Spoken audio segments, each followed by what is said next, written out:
প্রিয় ভাইয়েরা, বলুন তো, আমরা যে আরবি মাস অতিবাহিত করছি, কাটাচ্ছি, এই মাসটির নাম কি?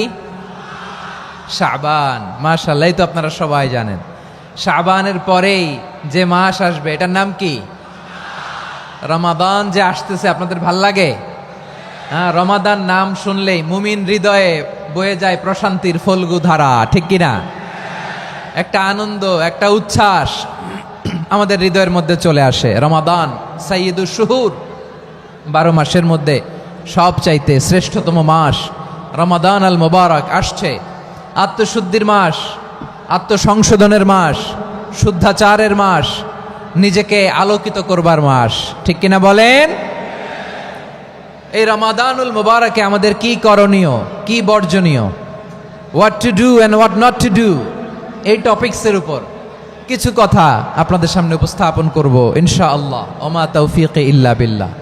আমার প্রিয় ভাইয়েরা, আমি আমার খুতবার শুরুতে সূরা বাকারার 185 নম্বর আয়াত তেলাওয়াত করেছি, যেখানে আল্লাহ তাআলা কোন মাসে কোরআন আল কারীমকে, মহাবিশ্বের মহাবিশ্বয় কোরআন আল কারীমকে এই পৃথিবীতে নাজিল করেছেন সেটা আমাদেরকে জানিয়েছেন। আল্লাহ তাআলা ইরশাদ করছেন, شهر رمضان الذي أنزل فيه القرآن هدى للناس وبينات من الهدى والفرقان। আল্লাহ বলেন, রমাদান এমন একটা মাস যে মাসে কোরআন নাজিল করা হয়েছে। আর এই কোরআন হচ্ছে বিশ্ব মানবের জন্য পথ নির্দেশিকা, হেদায়েতের সুস্পষ্ট বর্ণনা এবং সত্য মিথ্যা পৃথক করার আসমানি মানদণ্ড রূপে জামিনে আমাদের জন্য কোরআন নাজিল করেছে কে? আওয়াজ করে বলেন তো, আল্লাহর নাজিল করা এই কোরআনে কোনো ভুল আছে? সবাই বলেন নাই। সবাই বললে এতটুকু আওয়াজ হয় আমি বিশ্বাস করি না। গলা ছেড়ে দিয়ে বলেন, আল্লাহর নাজিল করা এই সর্বশেষ আসমানি কিতাব আল কোরআনে কোনো ভুল আছে? সন্দেহ আছে? সংশয় আছে? বিয়ন্ডলেস, বাউন্ডলেস, বটমলেস, এমন কিতাব যেটা পড়ে গবেষণা করে এর তথ্য, উপাত্ত, ইনফরমেশন, লেসন নিয়ে শেষ করা যায় না। সুবহানাল্লাহ। আল্লাহ বলেন, এই কোরআনকে আমি রমাদানে নাজিল করেছি, যেটা বিশ্ব মানবের জন্য পথ নির্দেশিকা। এতে আছে হেদায়েতের সুস্পষ্ট বর্ণনা আর সত্য মিথ্যা পার্থক্য করার মানদণ্ড, কোনটা সত্য কোনটা মিথ্যা এটা কোরআন দিয়ে ডিফারেন্সিয়েট করা যায়। কোরআন হচ্ছে ফুরকান, to differentiate between right and wrong. কোনটা সত্য, কোনটা মিথ্যা, কোনটা ভুল, কোনটা নির্ভুল, এটা কোরআন দিয়ে যাচাই করা যায়। চিল্লায় বলেন ঠিক কিনা? এজন্য এই কোরআন দিয়ে আমাদের জীবন সাজাতে হবে। কোরআন দিয়ে জীবন না সাজালে জীবন আলোকিত হয় না। কোরআন দিয়ে পরিবার না সাজালে পরিবার আলোকিত হয় না। কোরআন দিয়ে সমাজ না সাজালে সমাজটা শান্তিময় হয় না। শুধু দুর্নীতি দমন কমিশন দিয়ে দুর্নীতি বন্ধ করা যায় না। কোরআনের আইন বাস্তবায়ন করা ছাড়া এই সমাজ থেকে দুর্নীতি বন্ধ করা যাবে না। চিল্লায় বলো ঠিক কিনা? আমার প্রিয় ভাইয়েরা, এই কোরআন নাজিল হয়েছে রমাদান আল মুবারক, এই বরকতময় মাসে। তাই আমাদের উচিত এই মাসে আসন্ন যে রমাদান আল মুবারক, এই রমাদানে কোরআনের সাথে নিজেদের সম্পর্ককে বাড়ানো। আমার প্রিয় চাঁপাইনবাবগঞ্জের ভাইয়েরা, আমরা কি আসন্ন রমাদানে কোরআনের সাথে আমাদের অ্যাটাচমেন্ট, সম্পর্ক বাড়াতে চাই? চান সবাই? আপনি কি জানেন কোরআন নিয়ে কোন ফেরেশতা পৃথিবীতে এসেছিল? জানেন? ফেরেশতার নাম কি বলেন তো? জিবরিল আলাইহিস সালাম। একটু খেয়াল করে শুনেন, কান দুটো খরগোশের কানের মতো খাড়া করে আমার দিকে তাকান। সাইয়েদনা জিবরিল কোরআন নিয়ে এসেছেন, ফলে উনি হয়েছেন শ্রেষ্ঠ ফেরেশতা। বিশ্ব নবীর উপর কোরআন নাজিল হয়েছে, তাই তিনি হয়েছেন শ্রেষ্ঠ নবী। রমাদানে কোরআন নাজিল হয়েছে, তাই রমাদান হয়েছে শ্রেষ্ঠ মাস। কদরের রাতে কোরআন নাজিল হয়েছে, তাই কদর হয়েছে শ্রেষ্ঠ। ঠিক কিনা বলেন? তাই আসুন আমরা আল্লাহর কাছে দোয়া করি, আল্লাহুম্মা বাল্লিগনা রমাদান। আল্লাহ, তুমি রমাদান পর্যন্ত আমাদেরকে পৌঁছে দাও। আওয়াজ করে পড়েন আমিন। ইবনু রাজব আল হাম্বলি লাতাইফুল মাআরিফের মধ্যে লিখেছেন, সাহাবারা ওনারা রমাদান কেন্দ্রিক, আমাদের সালাফ সালফে সালেহিনরা রমাদান কেন্দ্রিক জীবন কাটাতেন।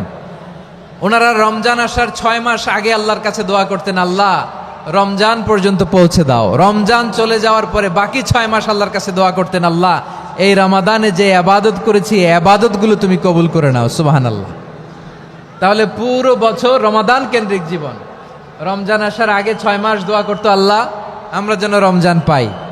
রমজান চলে যাওয়ার পরে বাকি 6 মাস বলতো, আল্লাহ রমজানে যে আবাদত করেছি এগুলো তুমি কবুল করে নাও। সুবহানাল্লাহ। আবার এই শাবান মাসে আল্লাহর হাবিব সাল্লাল্লাহু আলাইহি ওয়াসাল্লাম সবচেয়ে বেশি রোজা রাখতেন। কানা ইয়াসুমু শাবানা কুল্লাহ, সবচেয়ে বেশি রোজা রাখতেন শাবান মাসে।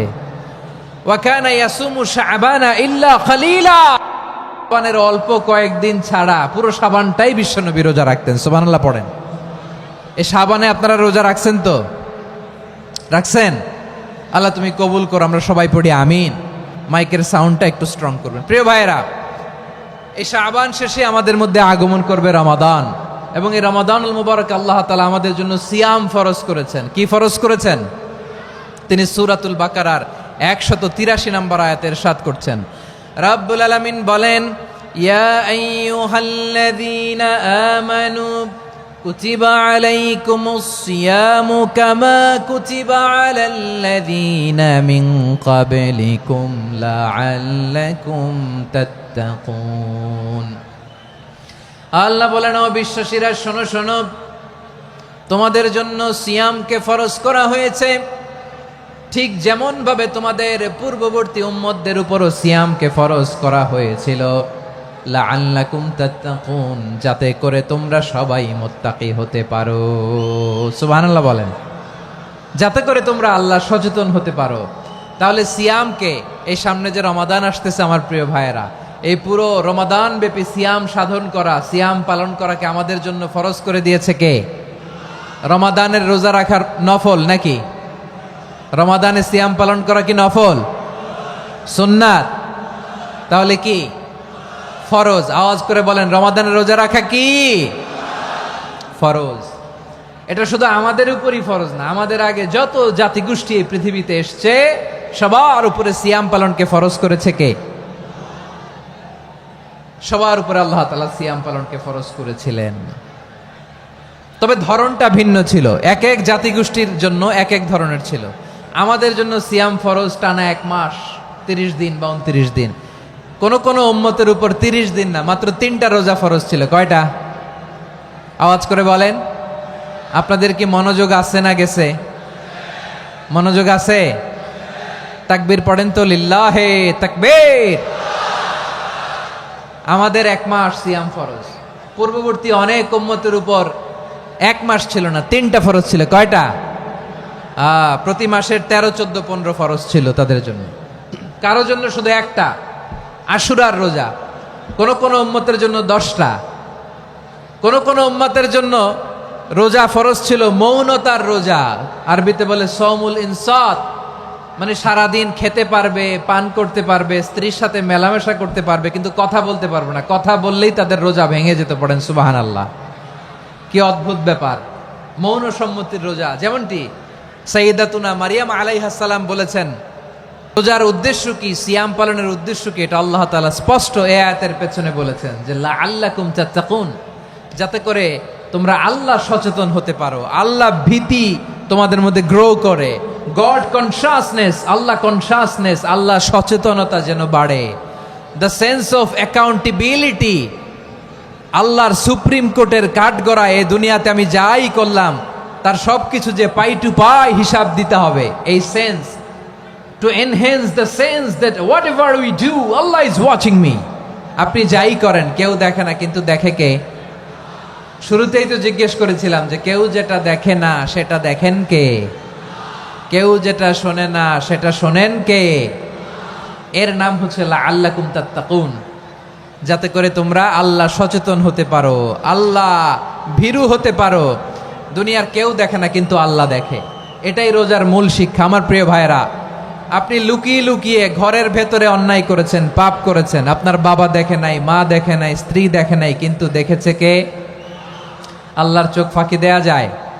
আচ্ছা, বুঝে থাকলে বলেন তো, সিসি ক্যামেরার চোখ ফাঁকি দেয়া যায় কি যায় না? পুলিশের চোখ, র্যাবের চোখ, বিমানবন্দরে কাস্টমস অফিসারের চোখ, কিন্তু আমার আল্লাহর চোখ। সবাই বলেন, আল্লাহর চোখ ফাঁকি দেয়া যায়? এই সেন্সটা নিয়ে আসা নিজের মধ্যে, আমি what ever I do Allah is watching me, যাই করি আল্লাহ দেখে। লাআল্লাকুম তাত্তাকুন। রমাদানের রোজা, ইফতারি, সিয়াম, ইবাদত সব কিছুর মধ্য দিয়ে আপনাকে খেয়াল করতে হবে যে লাআল্লাকুম তাত্তাকুন এই স্ট্যান্ডার্ড এটা অ্যাচিভ হচ্ছে কিনা আমাদের, যাতে করে তোমরা মুত্তাকি হতে পারো, আল্লাহ ভীরু হতে পারো। তাকওয়া, এটা হচ্ছে the essence of Islam. What is তাকওয়া? তাকওয়া মানে কি? তাকওয়ার সংজ্ঞা অনেকে অনেকভাবে দিয়েছেন। আমি সরাসরি সাহাবাদের কাছ থেকে একটা সংজ্ঞা আপনাদের শোনাচ্ছি। ওমরে ফারুক রাদিয়াল্লাহু তাআলা আনহু উবাই ইবনে কাব রাদিয়াল্লাহু তাআলা আনহুকে জিজ্ঞেস করেছিলেন, ইয়া উবাই মা হুয়া তাকওয়া? হে উবাই, তাকওয়া কি? তাকওয়া কাকে বলে?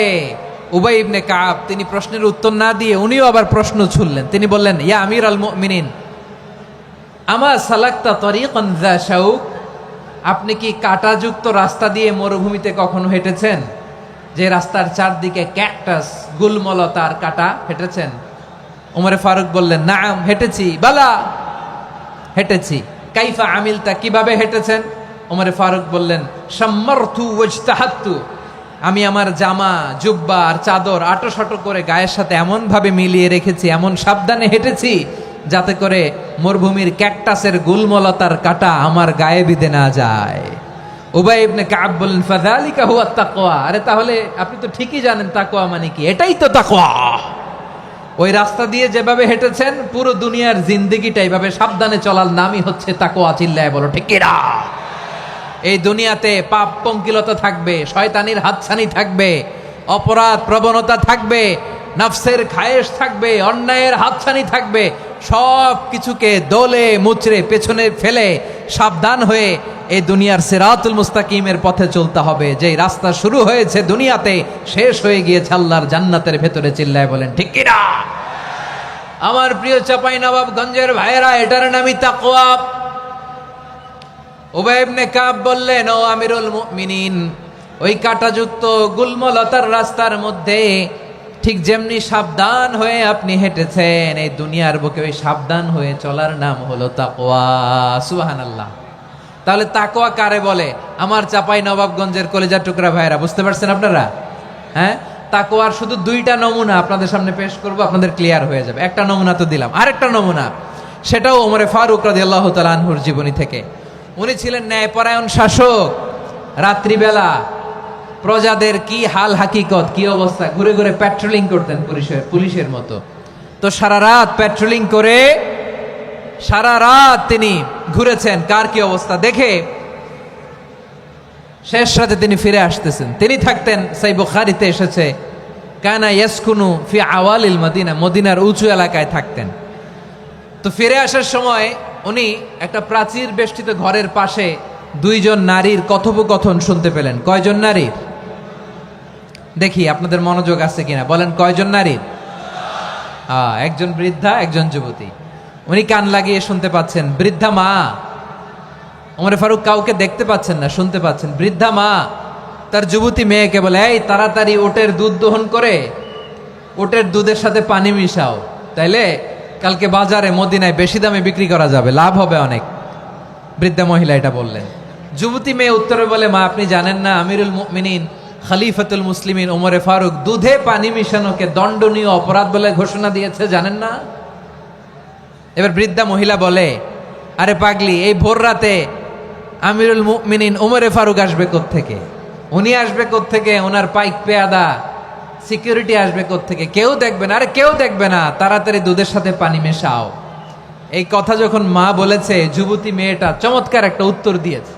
তিনি বলেছিলেন, ইয়া উম্মি, ও আমার মা, লাউলা রাআ উমর লা রাআ রব্বু উমর, ও আমার প্রিয়তমা মা, আপনি ঠিকই বলেছেন, গভীর রাতে ওটের দুধে পানি মিশালে ওমর দেখবে না, কিন্তু মা খেয়াল রাখবেন, ওমর যদি নাও দেখে, ওমরের রব কিন্তু দেখে। চিল্লায় বলেন ঠিক কিনা?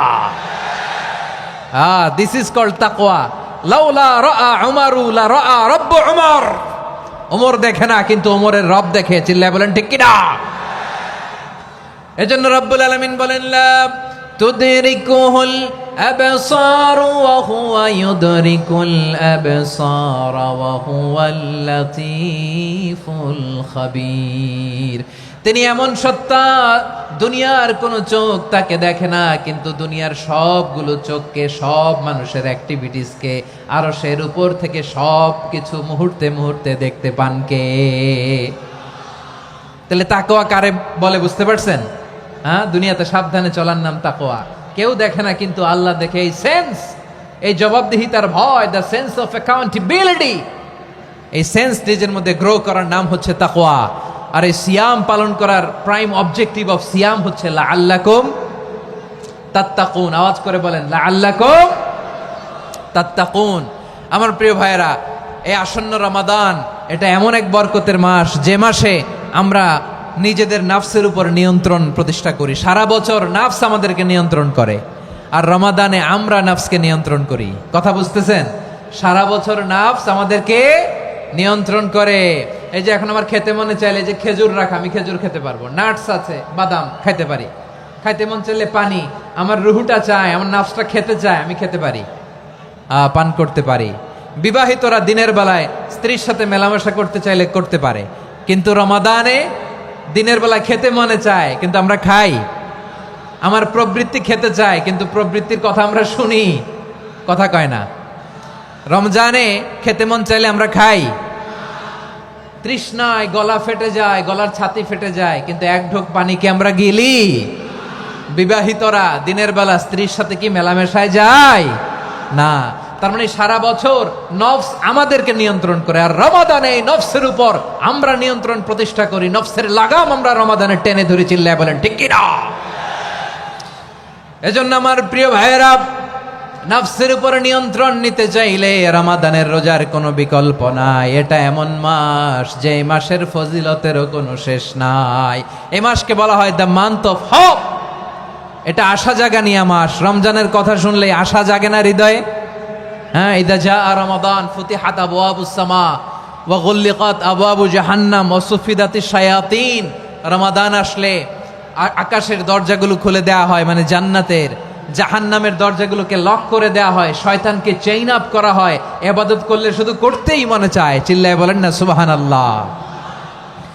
রমজানে ইবাদতে যেই মজা পাওয়া যায়, সারা বছর অন্য কোনো মাসে এই মজা আপনি পান? আমার চাঁপাইনবাবগঞ্জের ভাইরা আওয়াজ করে বলেন না, রমজানে ইবাদতে যেই মজা অন্য মাসে এটা পান? কারণ রমজানে ইবাদত করলে সওয়াবও বেশি, ইবাদতের একটা পরিবেশ থাকে, ঠিক কিনা বলেন? অন্য মাসে ইবাদত করলে এর সওয়াব পাওয়া যায় গাণিতিক হারে, রমজানে ইবাদত করলে সওয়াব বাড়তে থাকে জ্যামিতিক হারে। সুবহানাল্লাহ কইবেন না? অন্য মাসে সওয়াব বাড়ে গাণিতিক হারে, রমাদানে ইবাদত করলে সওয়াব বাড়ে কিভাবে জ্যামিতিক হারে বাড়ে দেখেন। রমাদানে একটা নফল করলে ফরজের সমান সওয়াব, একটা ফরজ করলে 70 থেকে 700 গুণ সওয়াব। রমজানে উমরা করলে হজের সমান সওয়াব। সুবহানাল্লাহ নাই? দ্য মান্থ অফ হোপ, আশা জাগানিয়া মাস। এই মাস আমাদেরকে হোপফুল করে, আশাবাদী করে। রমাদান যেমনি দ্য মান্থ অফ হোপ, আশা জাগানিয়া মাস, এট দ্য সেম টাইম এই রমাদান হচ্ছে মান্থ অফ ওয়ার্নিং, একটা ওয়ার্নিং এর মাস। নবী যেমনি আশা জাগাইছে, আবার ওয়ার্নিং দিয়েও গেছে, খবরদার। ওয়ার্নিংটা কেমন? আল্লাহর হাবিব সাল্লাল্লাহু আলাইহি ওয়াসাল্লাম মসজিদে নববীর ভেতরে, হঠাৎ তিনি মসজিদে নববীর মিম্বারে পা রেখে বললেন আমিন। দ্বিতীয় ধাপে পা রেখে বললেন আমিন, তৃতীয় ধাপে পা রেখে বললেন আমিন। সাহাবারা অবাক হয়ে বললেন ইয়া রাসূলুল্লাহ, ইয়া হাবিবাল্লাহ, 3 বার শুধু আমিন আমিন পড়লেন, কেন পড়লেন আমরা কিছু জানি না, আমাদেরকে জানিয়ে দেন কেন আপনি 3 বার আমিন বললেন। রাহমাতাল লিল আলামিন আল্লাহর হাবিব বললেন, ও আমার প্রাণের সাহাবীরা, আমি যখন মসজিদে নববীর মিম্বারের প্রথম ধাপে পা রেখেছি, সাইয়েদনা জিবরিল এসে আমাকে বলেছে, ও নবী, আপনার নাম শুনে যে ব্যক্তি আপনার উপর দুরূদ পড়ে না তার ধ্বংস আপনি বলেন আমিন। আমি বলেছি আমিন। দ্বিতীয় ধাপে পা রাখার পর সাইয়েদনা জিবরিল বললেন, ইয়া রাসূলুল্লাহ, মাতা পিতাকে বার্ধক্য অবস্থায় পেয়ে তাদের সেবা করে, তাদের সাথে সদাচরণ করে যে সন্তান জান্নাত কামাতে পারলো না, তার জন্য ধ্বংস আপনি বলেন আমিন। আমি বলেছি আমিন। আবার মিম্বারের তৃতীয় ধাপে ঠিক যখনই আমি পা রাখলাম, সাইয়েদনা জিব্রাইল বললেন, নবী, রমজান মাস পাওয়ার পরে এই মাসে ইবাদত করে যে ব্যক্তি নিজের গুনাহ মাফ করাতে পারলো না, তার জন্য ধ্বংস। আপনি আওয়াজ করে পড়েন আমিন। কত বড় ধমক, কত বড় ওয়ার্নিং দেখছেন, যে রমাদান পেয়েছে কিন্তু রমাদানের ইবাদত করার মধ্য দিয়ে সে নিজেকে জাহান্নাম থেকে মুক্ত বানাতে পারলো না, তার উপর আল্লাহ লানত, তার জন্য ধ্বংস। সাইয়েদনা জিব্রাইল বলেছেন আমিন, স্বয়ং বিশ্বনবীও বলেছেন আমিন। আওয়াজ করে পড়েন নাউযুবিল্লাহ। তাহলে রমজান আসবে আর আমরা নিজেদেরকে জাহান্নামীদের লিস্ট থেকে নাম কাটিয়ে জান্নাতীদের লিস্টে উঠাতে পারবো না। এর চেয়ে বড় হতভাগা কি আর কেউ থাকতে পারে? আওয়াজ করে বলেন। তাহলে রমাদানের এই রহমত, বরকত, মাগফিরাত, ফজিলত আমাদের কামাই করার দরকার আছে না নাই? আর মাত্র 7 দিন বাকি। আর মাত্র কয় দিন? এগুলো নিয়ে আমাদের কোনো আগ্রহ নাই। তোমাকেই খুঁজছে বাংলাদেশ, ক্লোজ আপ 1, আর মাত্র 7 দিন বাকি। টেলিভিশনে বিজ্ঞাপন আছে না নাই? রেফেল ড্র হবে লটারির, আর মাত্র 5 দিন, আছে না নাই? কিন্তু এমন এক বরকতময় মাস আসতেছে, আর মাত্র 7 দিন বাকি। আমাদের কোনো সেন্সই নাই, আমাদের মধ্যে কোনো অনুভূতি কাজ করে না। হায় রে দুর্ভাগা মুসলমান। আমার প্রিয় ভাইয়েরা, আপনি পৃথিবীতে যত ইবাদত করেন সব ইবাদতের সওয়াব নির্ধারিত। এটা পাবেন বা ওইটা পাবেন, এই সওয়াব জান্নাতে, এই বাড়ি ওই বাড়ি। শুধু সিয়ামের সওয়াবটা অনির্ধারিত। কুল্লু আমালি ইবনে আদম ইউদাআফ আল হাসানাতু আশরু আমসালিহা ইলা 700 দি'ফিন ইল্লা সাওম। সব নেক আমলের সওয়াব বাড়তে বাড়তে 700 গুণ, কিন্তু রোজা ছাড়া। রোজার সওয়াব কি হবে? বান্দা খালি রোজা রাখে, ফেরেশতারা কিছু লিখতে পারে না আমল নামায়, কারণ আল্লাহ বলে এটা কিছু লিখিস না, কারণ আস-সাওমুলি, এই রোজা রাখছে আমার জন্য, ওয়া আনা আজজি বিহি, এই রোজার সওয়াব, প্রতিদান, অ্যাওয়ার্ড, এটা কিয়ামতের দিন আমি আল্লাহ নিজ হাতে দেব, নিজ হাতে দেব। আরেক বর্ণনায় এসেছে ওয়ানা উজজাবি, আমি আল্লাহ নিজেই হয়ে যাব রোজার প্রতিদান। সুবহানাল্লাহ পড়েন। আবার আল্লাহর হাবিব বলেন, ইন্না ফিল জান্নাতি সামানিয়াতু আবওয়াব, জান্নাতের দরজা মোট 8টা। ফিহা বাবুন ইউসাম্মা আর-রায়্যান, 8টা দরজার মধ্যে স্পেশাল একটা দরজা আছে, ওই দরজাটার নাম হলো আর-রায়্যান। রায়্যান দরজা, লা ইয়াদখুলুহু ইল্লা সাইমুন, রোজাদাররা ছাড়া কেউ ওই রায়্যান দরজা দিয়ে জান্নাতে ঢুকতে পারবে না। শুধু রোজাদারদের জন্য ওই দরজাটা খোলা থাকবে। দরজাটার নাম আর-রায়্যান। এই লাখো জনতা আওয়াজ করলে এই আওয়াজ হয়। বলেন, রোজাদারদের জন্য জান্নাতে স্পেশাল যে লাল গালিচার সংবর্ধনা এন্ড স্পেশাল এন্ট্রি, ওই দরজাটার নাম কি? আর রায়্যান শব্দটা কেমন লাগে? ভালো লাগে। অনাগত সন্তান যদি কারো আসে, ছেলে সন্তান, নাম রেখে দিয়েন আর রায়্যান। পারবেন? আমাকে সবাই ধরে রাস্তা ঘাটে, বাসায়, অফিসে, আদালতে, এয়ারপোর্টে ধরলে, হুজুর আমার একটা ছেলে হবে 2 মাস পর, একটা নাম দেন। চাপাই নবাবগঞ্জবাসীর জন্য আমি একটা নাম দিয়ে গেলাম। সামনের 2-3 মাসে, 4 মাসে, 6 মাসে যাদের ছেলে সন্তান হতে পারে বলে মনে করেন, যদি পছন্দ হয় নামটা, নাম রেখে দিয়েন রায়্যান। কি নাম? লা ইয়াদখুলুহু ইল্লা সাইমুন, রোজাদাররা ছাড়া কেউ ঢুকতে পারবে না। মান দাখালাহু লাম ইয়াজমা আবাদা, একবার যে এই গেট দিয়ে ঢুকবে, he will never be thirsty again, তার গলা থেকে চিরকালের জন্য আল্লাহ তৃষ্ণা মিটাইয়া দিবে। আমরা এই রায়্যান দরজা দিয়ে সেদিন জান্নাতে ঢুকতে চাই কি চাই না? আমার প্রিয় ভাইরা, প্রতি রাতে রমাদানে আল্লাহর ফেরেশতারা আহ্বান জানায়, ইয়া বাগিয়াল খাইরি আকবিল, ইয়া বাগিয়াশ শাররি আকসির, হে কল্যাণের পথের যাত্রী, আকবিল, প্রসিড, আরো ইবাদত করো, আগাও আগাও, আরো জান্নাতের নাজ নেয়ামত কামাও। হে অকল্যাণের পথের যাত্রী, আকসির, স্টপ স্টপ, অনেক হয়েছে। আন্না, এ রমাদান এটা পাপের মাস নয়, এটা ইবাদত করে জান্নাত কামানোর মাস। চিল্লায় বলো ঠিক কিনা? ওয়ালিল্লাহি উতাকাউ মিনান নার ওয়া যালিকা কুল্লা লাইলা, প্রতি রাতে, রমাদানের প্রতি রাতে আল্লাহ তাআলা এরকম লাখো বনি আদমকে মাফ করে দেওয়ার ঘোষণা দেয়, নাজাতের ঘোষণা দেয়। আমরা আল্লাহর পক্ষ থেকে মাফ, নাজাত চাই কি চাই না? আমরা যদি নাজাত পেয়ে যাই, আর কিছু চাই? কথা বলে না। আমাদের নাজাত লাগবে। আওয়াজ করে বলেন তো কি লাগবে? আর কিছু যে চাই না আমি, চাই গো নাজাত, আল্লাহ তোমার কাছে আমার এই মুনাজাত। আর কিছু যে চাই না আমি, চাই গো নাজাত। আল্লাহ তোমার কাছে আমার এই মুনাজাত, আল্লাহ তোমার কাছে আমার এই মুনাজাত। পড়েন আমিন, আর জোরে আমিন। তাহলে রমাদানকে আমরা বুদ্ধিমানের মতো কাজে লাগাতে চাই কি চাই না? হ্যাঁ, বুদ্ধিমানের মতো কাজে লাগাইতে হবে। মুমিনরা স্মার্ট হয়। এই রমাদানে আমাদের কি করণীয়, কি বর্জনীয়, সংক্ষেপে 7টা করণীয় 7 মিনিটে, 7টা বর্জনীয় 7 মিনিটে বলে আমরা বিদায় নিব ইনশাআল্লাহ। বলেন, কেউ উঠা বসা করব না ইনশাআল্লাহ। বলেন মাশাআল্লাহ, অনেক শান্ত। জি, আমার দিকে তাকান। রমাদানে, আসন্ন রমাদানে আমাদের 7টি করণীয়। 1 নাম্বার করণীয়, এই রমাদানকে আপনি কোরআনময় করে তুলুন। কোরআনময় করে তুলুন 2025-এর রমাদান। এই হচ্ছে আজকের প্রোগ্রামের স্লোগান। জোরে বলেন ঠিক কিনা? কোরআনময় করতে রাজি আছেন? কোরআন তেলাওয়াত করতে রাজি আছেন? আমার প্রিয় ভাইরা, ধীরস্থির ভাবে কোরআন তেলাওয়াত করুন, তাড়াহুড়ো করে নয়। আনাস রাদিয়াল্লাহু তাআলা আনহু বলতেন, রুব্বা কারি লিল কোরআন ওয়াল কোরআন ইয়ালআনহু। কোরআনের অনেক কারি আছে যারা কোরআন পড়ে কিন্তু সওয়াব পায় না, বরং আল্লাহর কোরআন তার বিরুদ্ধে আল্লাহর দরবারে নালিশ করে আর লানত করতে থাকে। আমরা কি ওই রকম কোরআনের তেলাওয়াতকারী হতে চাই? না। ধীরস্থির ভাবে, ওয়ারাত্তিলিল কোরআন তারতিলা, তার তিলের সাথে পড়বেন।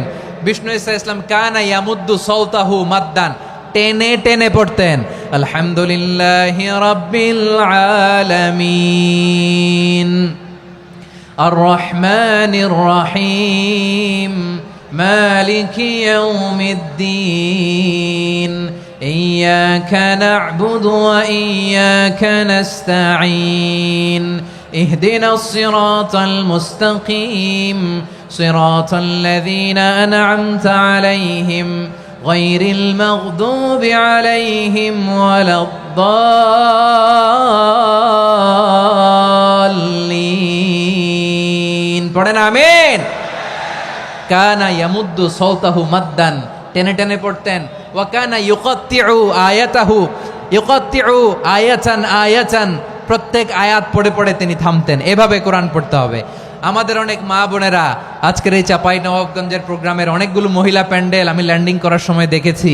আমার অনেক বোনেরা, ওনারা কোরআন খতম করতে যে এমনভাবে তেলাওয়াত করেন, কোরআন তেলাওয়াতের আদব আর অবশিষ্ট থাকে না। আমরা তার তিলের সাথে তেলাওয়াত করব, যেমনটি আমি পড়ে শোনালাম। বিষ্ণু ইসলাম প্রতি আয়াত শেষে থামতেন, টেনে টেনে পড়তেন, তার তিলের সাথে পড়তেন, সুর করে পড়তেন। মানলাম ইয়াতাগান্না বিল কোরআন ফালাইসা মিন্না, যে সুর করে কোরআন পড়ে না সে আমার উম্মত হতে পারে। জাইনুল কোরআন বিআসওয়াতিকুম, বিষ্ণু বলেন সুর করে কোরআন পড়বা।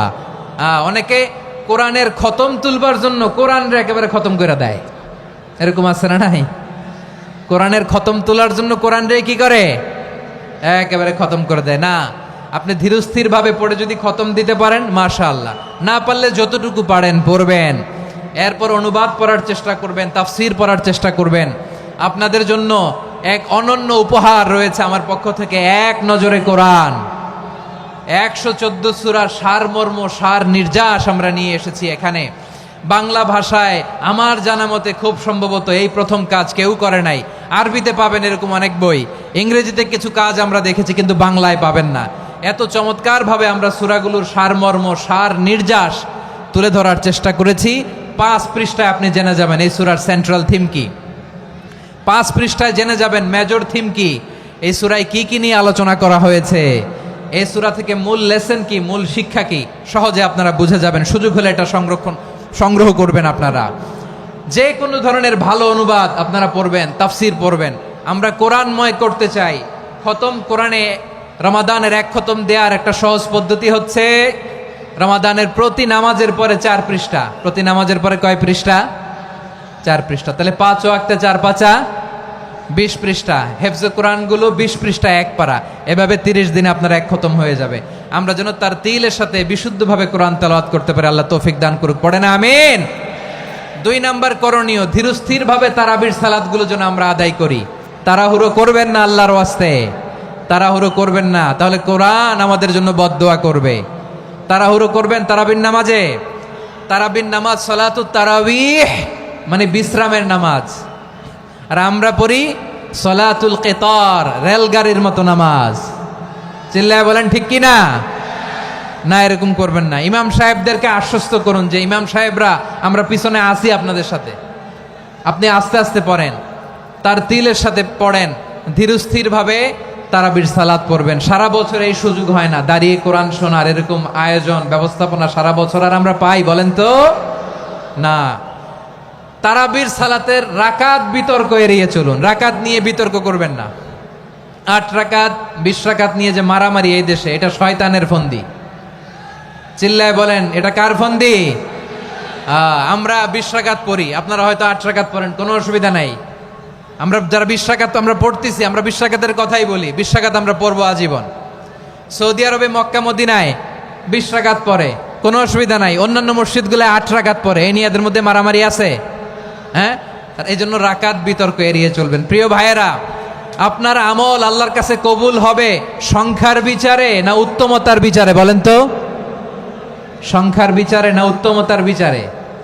উত্তমতার বিচারে। কত চমৎকার ভাবে আপনি আল্লাহর সামনে দাঁড়াতে পারছেন এটা বিবেচ্য। রুকু সেজদাগুলো সুন্দরভাবে করবেন, রুকু থেকে সোজা হয়ে দাঁড়ানো ওয়াজিব, 2 সেজদার মাঝখানে সোজা হয়ে বসা ওয়াজিব।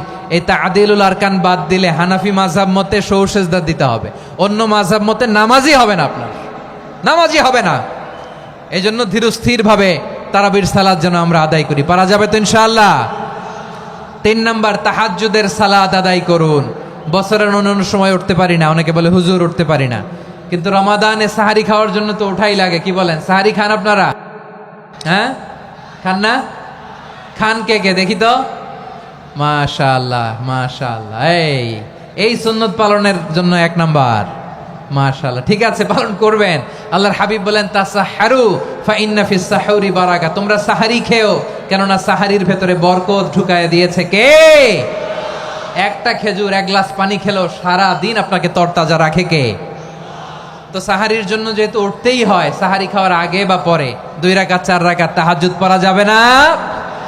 রব্বুল আলামিন বলেন ওয়ামিনাল লাইলি ফাতাহাজ্জাদ বিহি নাফিলাতান লাকা আসা আইয়াবআসাকা রাব্বুকা মাকামান মাহমুদা। ও নবী, রাতের কিছু অংশ সময় তাহাজ্জুদের সালাত আপনি আদায় করবেন, কারণ এই তাহাজ্জুদ হলো আপনার জন্য নাফিলাতাল লাক, অতিরিক্ত ফরজ। আপনাকে মাকামে মাহমুদে অধিষ্ঠিত করবে কে? এজন্য যারা সম্মানিত হতে চান, সম্মানের আসনে যেতে চান, তাদের জন্য তাহাজ্জুদ অবধারিত। আমরা রমজানে সাহারির আগে তাহাজ্জুদ পড়তে চাই কি চাই না? এই নামাজটারে আল্লাহ বড্ড ভালোবাসেন। কেন জানেন? কারণ গভীর ঘুমকে স্যাক্রিফাইস করে আমরা এই নামাজ পড়ি। ঘুমের আরবি জানা আছে কারো? ঘুমরে আরবিতে কি বলে? অনেকগুলো আরবি আছে। একটা আরবি হচ্ছে নুআস, তন্দ্রা, তন্দ্রা, আমানাতান নুআসা কোরআনে এসেছে। আরেকটা আছে ঝিমুনি, ঝিমুনি, এইভাবে ঝিমুনি আসে ঘুমের আগে, এটারে বলে সিনা। এটারে কি বলে? সিনা। স্বাভাবিক ঘুমকে আরবিতে বলে নাউম। স্বাভাবিক ঘুমকে কি বলে? এই সিনা আর নাউমকে আল্লাহ এক আয়াতে এনেছেন, লা তাখুযুহু সিনাতু ওয়ালা নাউম। আল্লাহর তন্দ্রা নাই, ঘুম নাই, ঘুমের আগে যে তন্দ্রা আছে ওইটাও নাই। তাহলে নুআস, সিনা, নাউম পেলাম। আরেকটা ঘুমের আরবি হচ্ছে হুজুদ। চাঁপাইনবাবগঞ্জ আওয়াজ করে বলেন, আরেকটা ঘুমের আরবি কি? হুজুদ। এটা মাঝরাতের ঘুম, শেষ রাতের ঘুম, যেই ঘুমটা বড্ড মজা লাগে। কাঁথা টেনে টেনে, ব্ল্যাঙ্কেট টেনে টেনে আরেকটু ঘুমাইতে মন চায়, আরেকটু, আর 1 মিনিট, আর 2 মিনিট, এরকম একটা মজার ঘুম শেষ রাতে আছে না নাই? এই শেষ রাতের ঘুম, এই হুজুদের ঘুমকে স্যাক্রিফাইস করে যেই সালাত পড়া হয়, ওই সালাতের আরবি নাম হচ্ছে সলাতুল হুজুদ বা সলাতুত তাহাজ্জুদ। চিল্লায় বলেন আল্লাহু আকবার। এজন্য আল্লাহ তাআলা এই তাহাজ্জুদের সালাতকে এত পছন্দ করেন। পড়বেন তো রমাদানে? 4 নম্বরে মুক্ত হস্তে দান করুন, মুক্ত হস্তে দান করুন। ওয়ামা আতাইতুম মিন যাকাতিন তুরিদুনা ওয়াজহাল্লাহি ফাউলাইকা হুমুল মুদঈফুন। তোমরা মনে করো না যাকাত দিলে তোমাদের সম্পদ কমে যায়, এটা ভেবো না, বরং তোমরা আল্লাহর খুশির জন্য যে যাকাত দাও, তারপরে তোমার যে সম্পদ থাকে ওই মিন আলফি শাহর। পড়েন আল্লাহু আকবার। লাইলাতুল কদরি খায়রুম মিন আলফি শাহর, 1000 মাসের চেয়েও সেরা। 1000 মাসে হয় 83 বছর 4 মাস। 83 বছর 4 মাস টানা ইবাদত করলে যেই সওয়াব, কদরের রাতে ইবাদত করলে অতটুকু সওয়াব আপনি পাবেন, আল্লাহ সেটা বলে নাই। আল্লাহ বলে তার চাইতে বেশি সওয়াব দিয়ে আপনার আমলনামা ভরে দিবে কে? কদর যেন মিস না হয়। 21, 23, 25, 27, 29 নাকি খালি 27? আপনারা কি খালি 27? হ্যাঁ না, ফালতামিসু ফিল আশরিল আওয়াখিরি ফিল মিনাল ভিতরি, রমজানের শেষ দশকের বেজর রাতগুলোকে কদর হিসেবে তালাশ করো। আল্লাহর হাবিব সাল্লাল্লাহু আলাইহি ওয়াসাল্লাম শেষ 10 দিন টানা ইবাদত করতেন, টানা ইবাদত। ইদা জাআল আশরু আহিয়াল লাইলা আইকাযা আহলা ওয়া জাদ্দা ওয়া শাদ্দাল মিজার, সারা রাত জেগে ইবাদতের নজির নবীজির নাই, শুধু রমজানের শেষ দশক ছাড়া। সুবহানাল্লাহ বলেন।